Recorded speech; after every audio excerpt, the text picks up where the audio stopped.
Hey everybody, it's Roya.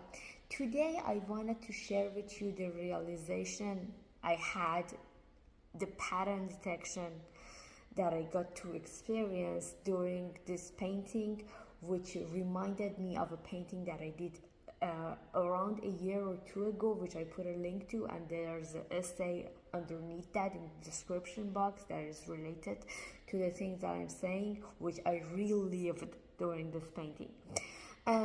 It's essentially when I read an interesting take on why Moses didn't get to go to the Promised Land by Rabbi Jonathan Sacks. It was different from the other takes that I read before.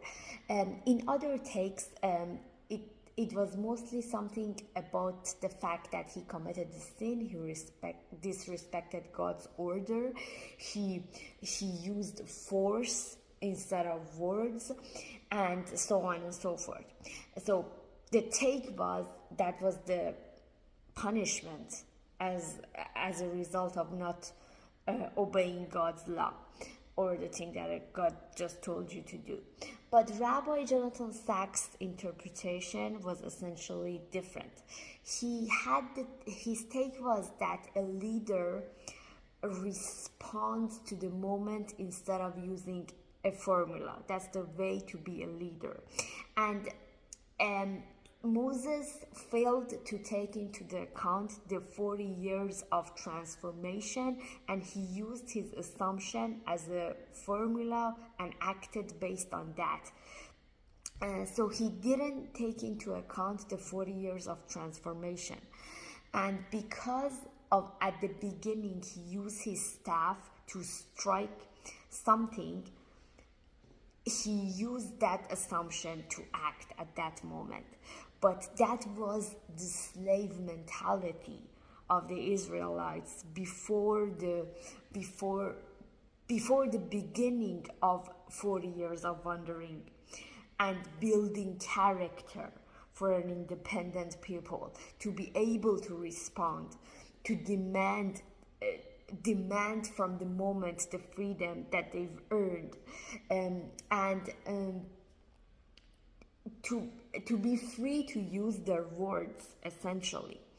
And Moses' leadership supposed to grow with that and take into the account all of these things. He also mentioned that you might see a situation similar, or just hear God saying, "Speak to the rock," and automatically strike the rock, because that would be your assumption, and you would act based on your assumption instead of the moment and its demand. Now, how is that related to painting? It is related to painting because everything is related to the painting, because basically painting is the way that I figure out my existence and figure out my existential space, how to function within it, and everything in between. So in this regard, this is no exception. It is related to painting. I think of it as how you would respond to solving a visual challenge, which is to paint something. In the case of this particular painting, and any other painting for that matter, you have a set of formulas that you have developed during the years of dedication to whatever craft. And for example, I've learned anatomy, but this particular unique person is not a formula of an anatomy.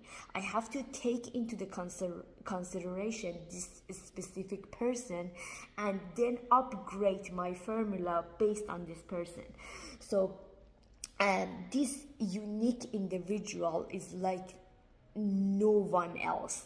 Okay, at the same time, we share our genetic. So all of my studies of the formula is to be used, and all the similar studies would help me, but I don't have to be slave to that. I have to navigate this space wisely and the art is essentially matter of navigation in between. And being in the moment and responding to the demand of the moment, that it would be the exact right thing to do, not acting based on those assumptions, and not disregarding the path that I have traveled so far.